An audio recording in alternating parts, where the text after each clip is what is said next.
Feliz de estar com você. Vamos falar hoje, baseados em fonte viva, sobre renovação, mudança interior, possibilidade de ser feliz, aperfeiçoar-se em constante renovação. Uma lição linda de fonte viva, onde nosso querido Emmanuel nos ensina a arte de bem viver. Cansados, necessitando estímulo, doentes, incapazes, inabilitados, semimortos. Mas tudo se renova, diz Emmanuel, e ele conta de lições difíceis nos seus vários livros, há 2000 anos, 50 anos depois. E o poeta diz: quem passou pela vida em brancas nuvens, quem não sentiu o sopro da desgraça, quem passou pela vida e não sofreu, não foi homem, foi espectro de homem, passou pela vida e não viveu. É verdade, nós convencionamos chamar de sofrimento qualquer impulso, qualquer coisa que nos desagrade, mas o verdadeiro sofrimento foi escolhido por nós como lições no passado, para destruirmos definitivamente nossos erros e alegoricamente para subirmos a escada de Jacó. Nunca, não adianta mergulharmos nos sofrimentos impedindo-nos a mudança interior. Há todo um processo de libertação que tantos nos exemplificaram, se renovando na compreensão da necessidade de amar ao próximo como a nós mesmos, e para tanto de aprendermos a nos amar. E só conseguimos nos amar quando nos expressamos no amor, na retidão, no amor verdadeiro ensinado por Jesus. Hoje, alguns jovens tentam amar na libertinagem, jovens, idosos, procurando ser felizes a qualquer preço e não conseguem, porque não é a felicidade algo imediato que depois produz infelicidade.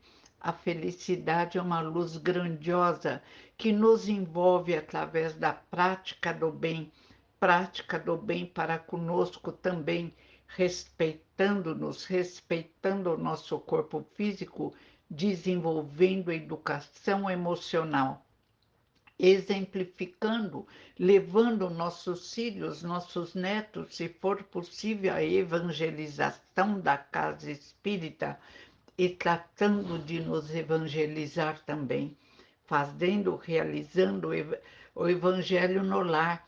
Lê um trecho, comenta, ainda que fique sozinho, todos foram trabalhar. Descubra um horário para ligar o maior número de membros possíveis. Mas em caso de estar sozinho, faça o seu trabalho. Permita que os espíritos maiores iluminem o nosso lar. Existem períodos difíceis. A evolução atenua a dor, controla o pensamento, as emoções. Existem zonas no cérebro especializadas que, através da atuação do espírito, que somos nós, pensamento e vontade, inteligências e morais do universo, nós precisamos gravar no cérebro do corpo físico a educação emocional, a compreensão da arte de bem viver, a compreensão do sentido da vida, que é evoluir, que é fazer o bem, que é ser feliz a longo prazo, na felicidade possível no planeta Terra, mas que é possível, porque, como diz a música do Padre Marcelo, Deus quer nos ver sorrindo. A Terra é linda. Hoje ainda recebi um vídeo de um beija-flor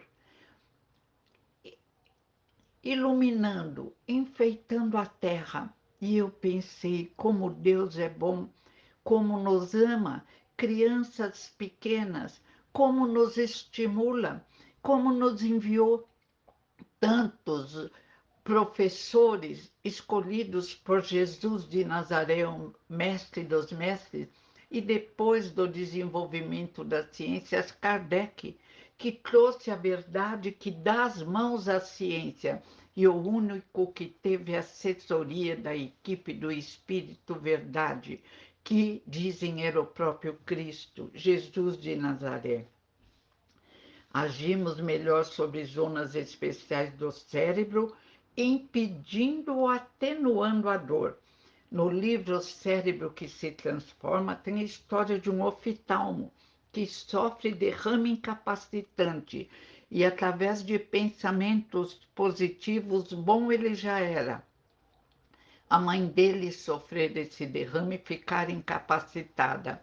Mas ele quer sarar, ele tem 40 e poucos anos, ele faz tratamento, ele se esforça. É claro que ele se conecta às luzes do universo. E no livro ele aparece, depois do longo tratamento, apenas com uma perna semi-adormecida, mas não o impede de dirigir e de dar consultas.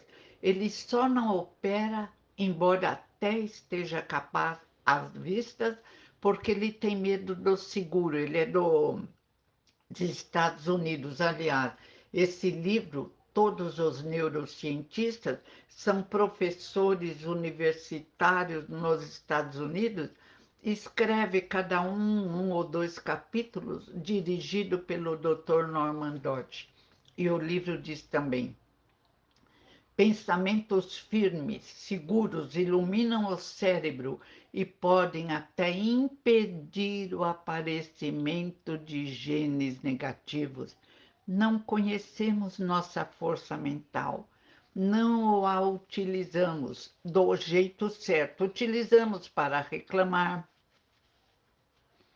utilizamos para nos sentir infelizes e utilizamos no sentido negativo também, que entramos em depressão e alguns desenvolvem até ideias suicidas.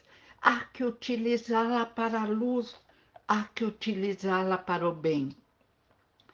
Paulo de Tarso, primeiro ele usa toda a energia dele para castigar judeus, para provocar a morte de Estevão, porque ele quer defender Moisés. Ele quer ser justo e bom, mas está equivocado. Depois, quando ele vai aumentar seus castigos na cidade de Damasco, ele cai literalmente do cavalo quando Jesus de Nazaré aparece brilhando.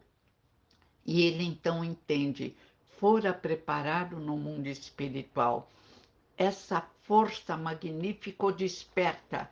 Ele entende que estava perseguindo o Messias e muda numa posição oposta, muda de conduta e se torna o maior divulgador de Jesus de Nazaré. Coragem, força interior, humildade para realizar a grande transformação. Emmanuel sofreu e fez sofrer. Primeiro ele veio como seu avô, orgulhoso, terrível. Depois ele reencarna ainda orgulhoso, egoísta. É o senador Públio Lentulus. É correto, não faz assim moralmente nada errado, mas não ama ainda o próximo. E ele e a esposa se amam muito. Cantam. Existe uma canção linda que repete a poesia que Lívia, a esposa, fez para ele, senador Públio Lentulus. Mas ele acredita, eles têm um filhinho que desaparece. E uma mulher que gostava, mas não conseguia nada com o senador, inventa uma calúnia sobre a esposa do senador. E ele, com orgulho do passado, se deixa convencer.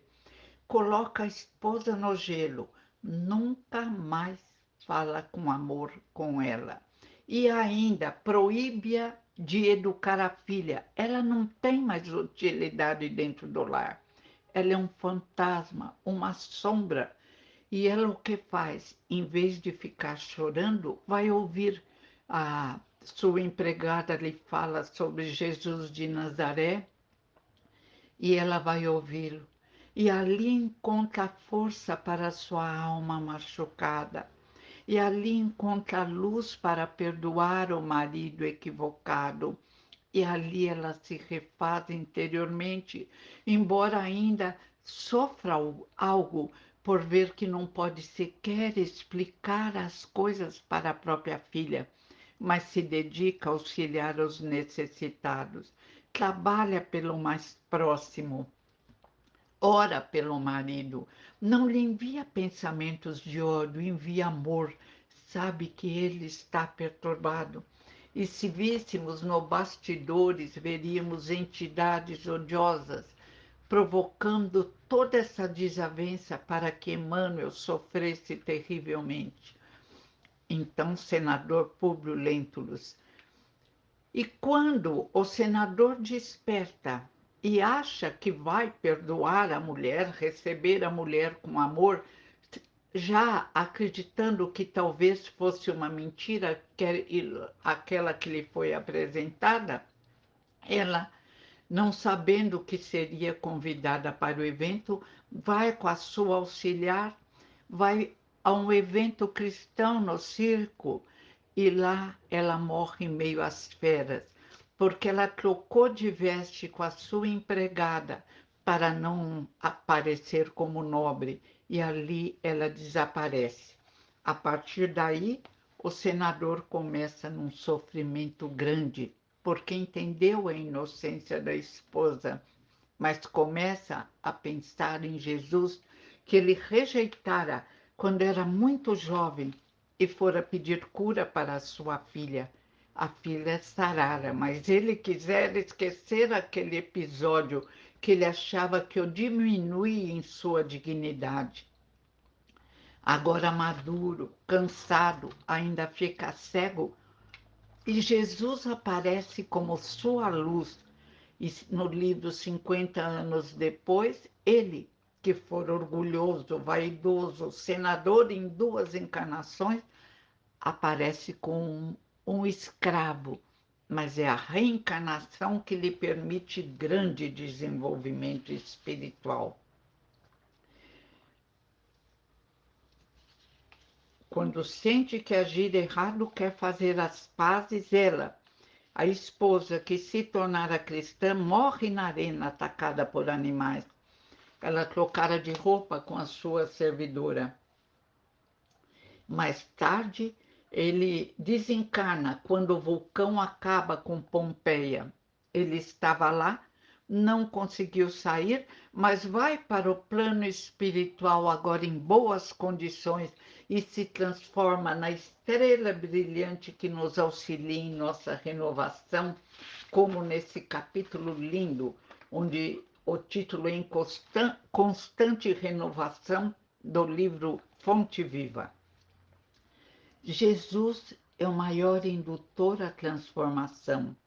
Enviou muitos mestres e na antiguidade brilham os iniciados que aprendiam a verdade, que mais tarde Jesus abriria o mundo, tirando a verdade secreta, abrindo as janelas e iluminando-a.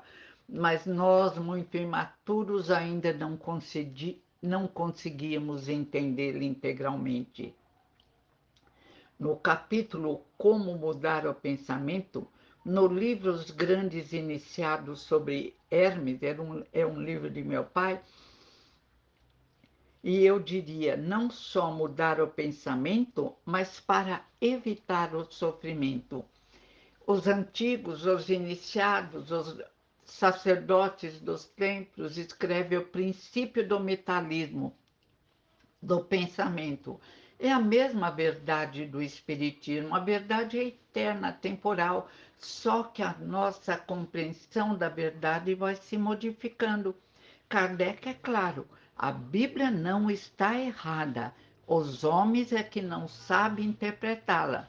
Reverendo Nilson, ele escreveu um livro, Espiritismo e Igreja, e diz: não existe uma condenação à mediunidade ou ao espiritismo na Bíblia. Bíblia católica, tradução João Ferreira de Almeida, era a Bíblia que meu pai mais gostava, eu também. O princípio do mentalismo. O todo é mente, o universo é mental. Princípio da verdade explica que o todo, que é a realidade substancial oculta nas manifestações e aparências que conhecemos sob o nome de universo material, fenômenos da vida ou matéria e energia, é mental. Todo fenômeno do universo é uma criação mental do todo, de Deus, sujeita às leis das coisas criadas. Vivemos, morremos e temos existência na mente do todo. Eu diria, mas não somos Deus. Eles faziam alguma confusão. Paulo de Tarso diz, em Deus estamos, em Deus nos movemos. Porque fomos criados através das leis de Deus, inteligência suprema do universo, causa primária de todas as coisas, fomos criados mergulhados na energia cósmica universal. Pergunta 27 do Livro dos Espíritos. O Espírito Verdade responde a Kardec o que é Deus, que eu já falei, e responde que existe 3 elementos no universo: Deus, Espírito e matéria. Deus, o Criador, a matéria é a energia cósmica universal, que os espíritos, depois diz a Kardec, que se expressa na antimatéria, e Einstein diz, o materialismo morreu, asfixiado pela antimatéria. E o terceiro elemento, o espírito, criação à parte, nós, inteligências imorais do universo, deuses e luzes do universo. Deus nos criou simples, humildes, desde células iniciais para irem crescendo no nosso estágio de evolução até o homem, que ainda tem muitas dificuldades, mas que estamos numa terra linda, numa escola maravilhosa para nos renovarmos, para aprendermos a arte de bem viver, para evoluirmos. Transmutação é termo usado para designar a antiga arte da transmutação dos mentais, como do ouro. A palavra significa mudar de uma forma, natureza, substância para outra. Hermes fundou as escolas dos alquimistas, astrólogos.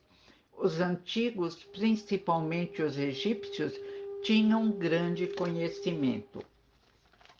Assim, transmutação mental significa mudar estados, formas e condições. Podemos usar a transformação para os nossos pensamentos, o nosso modo de ser, a nossa personalidade. E essa mudança de caráter, diz Kardec, chama educação.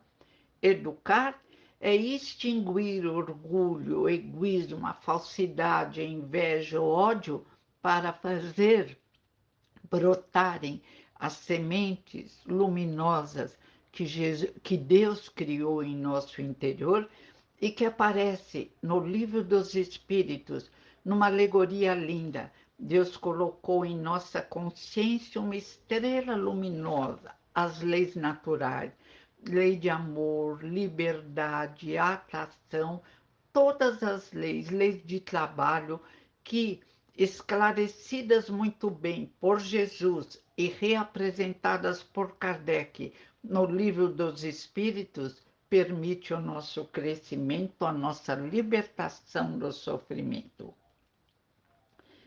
Podemos usar as transformações também para os nossos pensamentos, é claro. Mudanças que Jesus conseguiu. Os pescadores, homens simples, entenderam que mais tarde do que comer e se vestir, que mais importante do que comer e se vestir é praticar o bem, é auxiliar o próximo. Paulo, que eu já disse e repito, perseguia os cristãos na defesa de Moisés, que nos apresenta o Deus único, que veio preparar a vinda de Jesus, que é a primeira revelação. Mas Moisés era o homem do seu tempo. Jesus é o modelo de homem ideal, o espírito mais puro que veio à Terra, aquele que dirige o nosso planeta e que nos trouxe a possibilidade de viver bem. O Salmo 23 convida a essa ação do plano mental. Em vez de chorar, reclamar, vamos falar do Salmo 23. O Senhor Deus é meu pastor, nada me faltará. Deitar-me faz em verdes campos, guia-me mansamente a águas tranquilas, refrigera minha alma por amor ao seu nome. Ainda que andássemos no vale escuro da sombra da morte, não temeríamos mal algum, porque Deus está conosco. A sua vara, o seu cajado nos confortam. O Senhor Deus é meu pastor, nada me faltará. Prece sincera, comparecimento à casa espírita, mudamos o nosso estado mental e ainda auxiliamos o nosso próximo, e ainda melhoramos a ambiência espiritual da Terra. Esse é o convite, renovação, renovação, diz Emmanuel, que conseguiu uma grande renovação ao ligar-se a Jesus de Nazaré.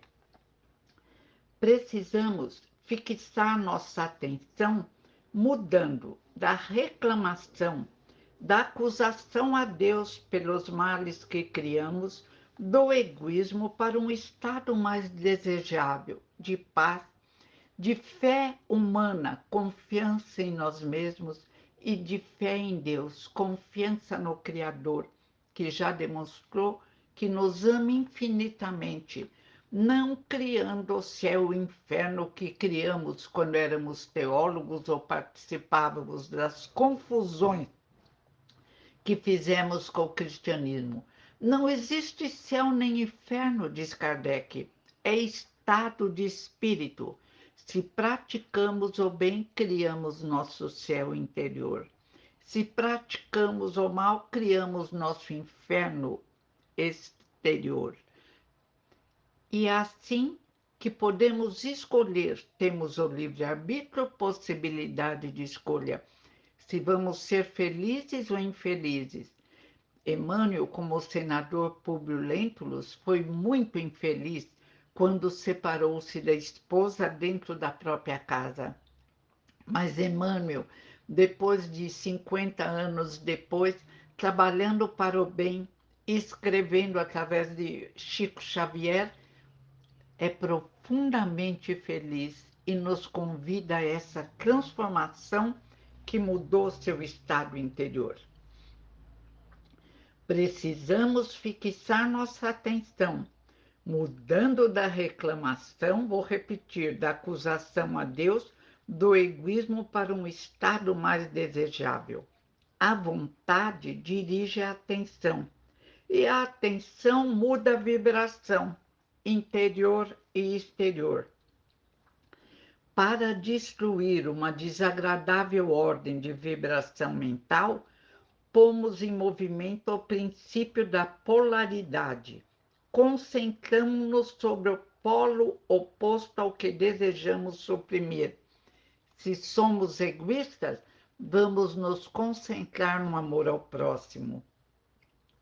Se não confiamos em Deus, vamos nos concentrar na fé divina, na confiança em Deus, na certeza do amor de Deus, tão bem apresentado por Jesus na parábola do filho pródigo.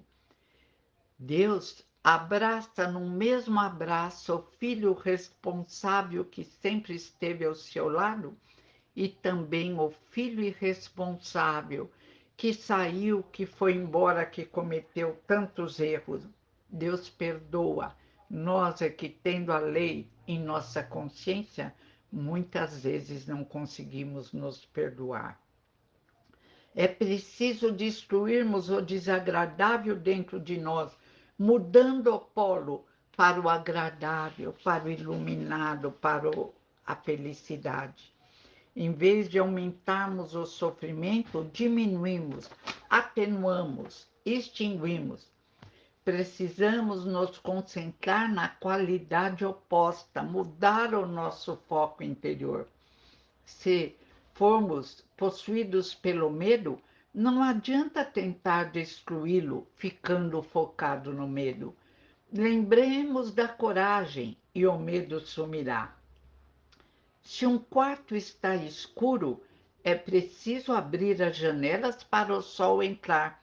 Se colocarmos cobertor, fechando mais as janelas, não conseguiremos enxergar a luz. Para destruir uma qualidade negativa, concentremo-nos na oposta, na positiva. Se não conseguimos nos transformar, não influenciaremos sobre os que nos rodeiam. A compreensão permitirá auxiliar os outros a mudarem, na medida em que também mudamos. O princípio é verdadeiro, mas os resultados exigem paciência e prática. Moisés conseguiu se modificar, era príncipe egípcio, educado como príncipe, porque a mãezinha salvara quando o faraó mandou matar os meninos egípcios que nasciam, porque os meninos hebreus estavam aumentando muito de número. A mãe salvou-o colocando numa cestinha forrada de betume. A irmã colocou onde a princesa aparecia para tomar banho, e ela, que não tinha filhos, criou-o como filho.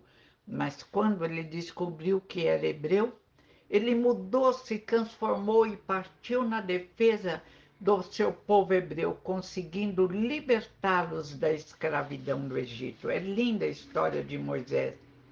Jesus também deu esse. Jesus já nasceu bom, amoroso, numa família linda. José, Maria, Zacarias, Isabel, João Batista. Diz André Luiz, ele que era a luz no nosso mundo, ainda assim mereceu e precisou de uma família que formasse uma plataforma para o seu desenvolvimento físico. É lindo. Jesus é maravilhoso. É o maior espírito que veio à Terra. E um amigo meu lembrou uma frase linda. As mãos que oferecem flores são as primeiras a receberem o perfume. Por isso, nós precisamos oferecer flores, que se oferecermos ao próximo espinhos, nossas mãos serão as primeiras a senti-la. Sempre recebemos o que enviamos ao universo e às pessoas, o universo responde. Gandhi também deu exemplo de mudança. Era advogado, formado em Londres, família rica, mas quando ele viu o sofrimento do seu povo, ele deixou tudo de lado para atender aos que necessitavam. Nelson Mandela, violento, briguento, foi preso, foi condenado a... Ficou 30 anos na cadeia, devia ficar mais, mas o retiraram porque ele se transformou, quebrando pedras, num senhor sábio, calmo, que ajudou o Império Britânico, que escravizava os indianos, ajudou a acalmarem o povo que estava muito revoltado. Foi presidente na Índia e conservava a calma, o sorriso, perdoou a mulher que o traíra. É um exemplo de transformação. Jerônimo Mendonça, que disse que foi o príncipe Orensebi, não sei, eu vou perguntar para a Nena Galvin, mas que era um príncipe mau, que castigava as mulheres, que as submetiam ao seu amor para depois abandoná-las. Depois de muitas encarnações, nasce no Brasil o oposto, só que ele mesmo havia provocado como que uma paralisia. Aos 16 anos, o seu esqueleto impedia de caminhar, mas ali, deitado na maca, ele pregava o evangelho, ele falava no amor, Ele animava corações feridos, atendia também pelo telefone. E quando alguém dizia, ai, Jerônimo, estou cansado, a vida é dura, ele dizia, é dura para quem é mole. E Paulo de Tarso dizia, levanta-te dentre os mortos e torna a caminhar. Não podemos ficar inúteis como mortos, esperando a morte chegar. Vamos dinamizar o nosso corpo físico. Vamos fazer exercícios corretos e poucos. Não é para o corpo ideal, o corpo, não. É para o cérebro funcionar direito. É para o corpo ter elasticidade, flexibilidade para auxiliarmos aqueles que sofrem. Temos na casa e em casa a prece que Kardec explica no Evangelho segundo o Espiritismo, livro religioso. Ninguém pode falar que a prece não é do religar e conectar a Deus. É o conceito de religião que Kardec defende na Revista Espírita de 1868. Explica que não queria que colocássemos sacerdócio, eventos egípcios, pagãos, e que por isso ele disse que não era religião. Mas que quando o Espiritismo se formou, ele fazia questão de dizer, é religião, porque o conceito é religar e que religa a Deus, e disse, e nos glorificamos disso. Obrigada, boa noite, vamos nos transformar para melhor. Vamos extinguir nosso orgulho, nosso egoísmo, nossa vaidade, porque nos convém. E vamos nos transformar na figura oposta que temos sido através dos séculos. Bons, amando o próximo, respeitando-nos e respeitando o próximo e conseguindo a felicidade possível na Terra através da conexão com a espiritualidade superior que nos auxiliará em todos os instantes da nossa vida. Obrigada. Que consigamos a grande transformação, alegoricamente, transformando-nos de um metal escuro e sujo num ouro puro e brilhando, não no sentido econômico, mas no sentido alegórico da beleza espiritual. E vamos cuidar de nossas crianças, levando-as, trazendo-as à evangelização da casa espírita, dentro de casa, tratando-os com amor que inclui disciplina e firmeza, para que possamos criar um mundo novo, um mundo sem crueldade, sem corrupção, um mundo onde todos se respeitam e se amam. Este é o convite. Nunca foi o sofrimento e a dor, diz a Gênese de Kardec. A maioria dos males é criação do homem. Criamos, através do nosso egoísmo, as injustiças sociais, o domínio dos maus, dos corruptos, dos ousados no planeta Terra. Agora vamos focar em Jesus, na espiritualidade superior, nos mundos melhores, trilhões de moradas do Pai, trilhões de mundo na Terra. Este é o convite que Jesus nos fez. Não é preciso criar sofrimentos, é preciso extingui-los, mas não podemos também ter a fraqueza de reclamar de uma dor no dedinho do pé como se fosse o maior sofrimento da terra. Vamos ter vergonha de nos mostrarmos tão frágeis como somos fortes, poderosos. Temos essa força imensa do pensamento, cujo poder ainda não sabemos avaliar. O convite não foi ao choro, ao arrastar-se apiedados de nós mesmos, não. Foi para erguer a cabeça, olhando as estrelas do céu, olhando o sol durante o dia, na compreensão do poder de nosso Pai, Deus é o Criador, numa gratidão intensa a Ele, a Jesus, a Kardec, a nossa família.